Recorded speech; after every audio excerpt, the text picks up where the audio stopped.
Hello friends, this is Miss Gail.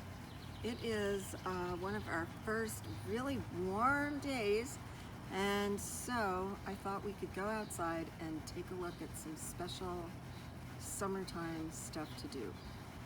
Now, I have spent a lot of my time in life picking up toys, because I've always worked with kids, and where there are kids there are toys, and I noticed that when I saw this bottle in my recycling bin, I thought, that's not recycling, that is obviously a toy.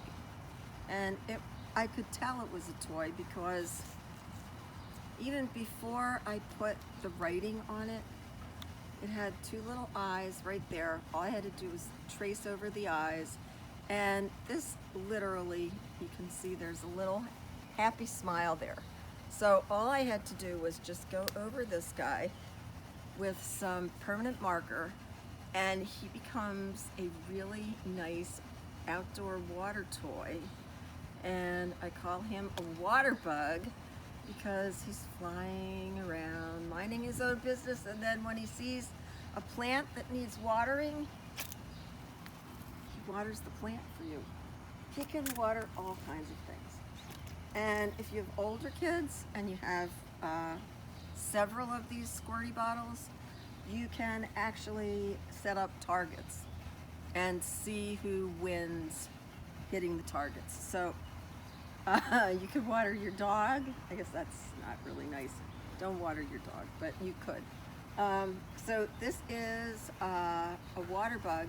The other kind of contest you can have is to squeeze them hard and fast and see how high the water will go. So we're going to say 3, 2, 1, blast off.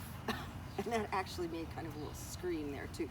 So here's one water bug that I made, and I saved you another bottle here. Now this guy, I just wanted you to see how you can tell that this is probably, like, that could be a cyclops, one of those big monsters with just one eye.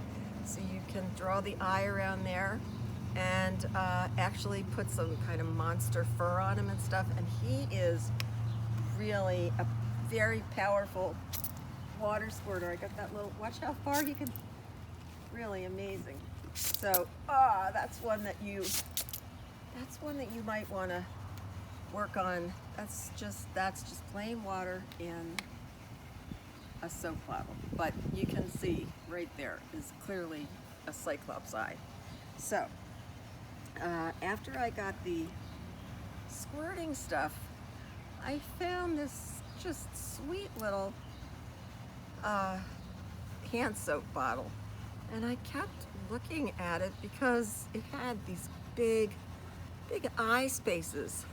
And I thought, it doesn't look really like a monster. It probably is a little bird. So it's a little bubble bird. I had some plastic tape, but you could use marker. You could use any kind of, don't use tissue paper, but you can use anything that is kind of plastic. And the bubble bird is actually, she's gonna make some bubbles for you. And she can help you wash your hands, but she can also, she can also play outside, and it smells wonderful. So there's our bubble bird. It's just a little tiny of soap bubbles in there. And then we get to the last thing, which is so easy. This really, you can even do with like toddlers. You can give the toddlers any kind of little sponge or paintbrush. They actually enjoy having a little tiny toddler-sized bucket of water. And when you get them outside, there is this really wonderful, there's this wonderful thing that happens to just about anything when you paint with water. The first time I ever tried this, I did it with 2-year-olds, and I could not get them to go in. They did the entire fence. And after they came in from nap time, it was gone. It just like magically gone.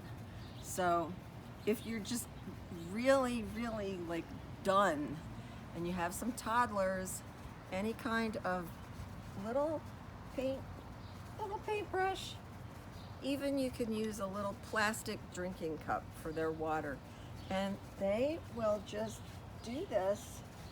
You know they love to paint, and there's absolutely nothing they can ruin by painting with water. So this go from really, really, really, really easy for teeny tiny toddlers to, you know, I kind of defy you to make a really terrifying Cyclops water spitting monster out of maybe a dish soap container. So it's gonna be warm for a while, guys. I totally suggest that you look in your recycling for things that really just look exactly like toys. Okay? Have a great summer.